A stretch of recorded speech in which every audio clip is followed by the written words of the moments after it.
ऐसा है, हर दिन हम ये पढ़ते हैं अखबारों में, और कई बार आप लोगों ने भी लिखा होगा कि जेपी नायसी बिक रहा है। हम आज आपके सामने कह रहे हैं कि जब सब बीजेपी बेच ही रही है तो हम समाजवादी पार्टी के लोग मिलकर के जेपी नायसी को लेना चाहते हैं, और इसलिए लेना चाहते हैं जो उन्होंने औरों को कीमत लगाई हो, जो उन्होंने औरों को बेचने के लिए कीमत गुपचुप लगाई हो, वही कीमत हम लोग देने को तैयार हैं। और इसलिए क्योंकि इससे न केवल हमारा इमोशनल अटैचमेंट है जेपी नायसी से, बल्कि हमें आइडियोलॉजिकल अटैचमेंट बहुत बड़ा है।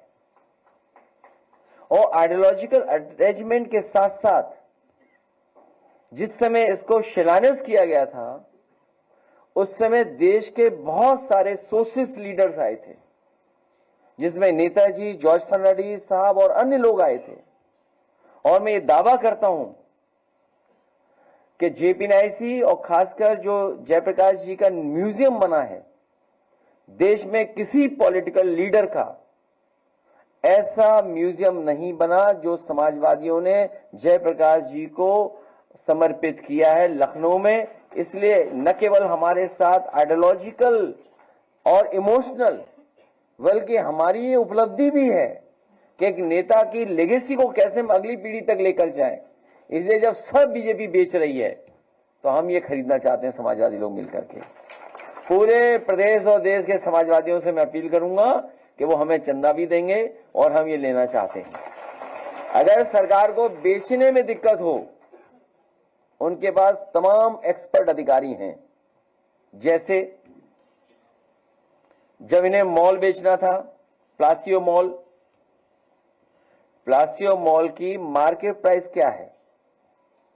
यहां जितने किसान हैं ये मांग रहे हैं मार्केट प्राइस क्या रही होगी उस समय प्लासियो की?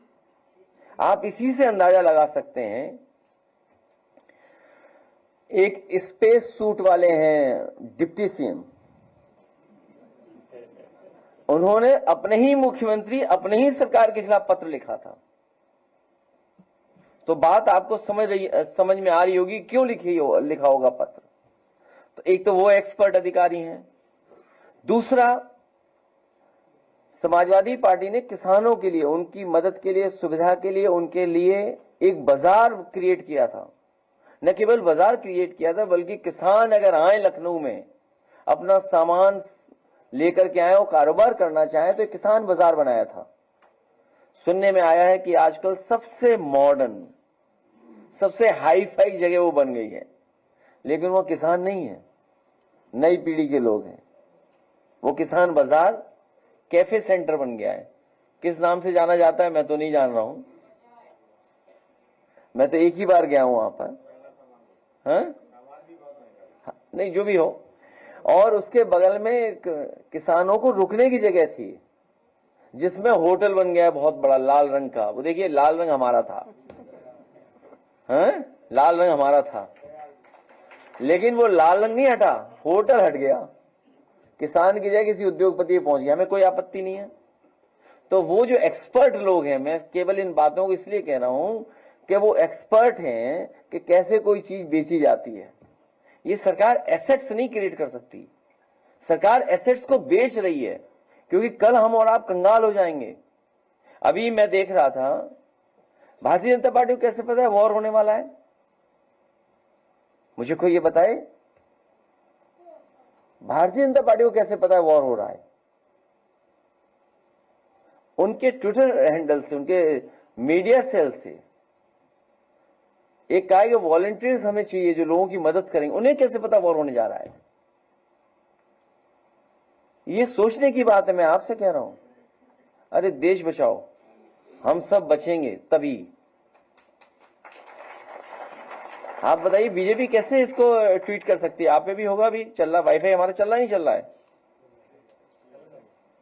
तो सुरक्षा जैसे विषय पे भी कोई गंभीरता नहीं बीजेपी के अंदर।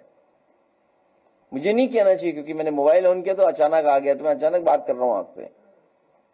इनकी पार्टी के लोगों को कैसे पता कि ये होने जा रहा है?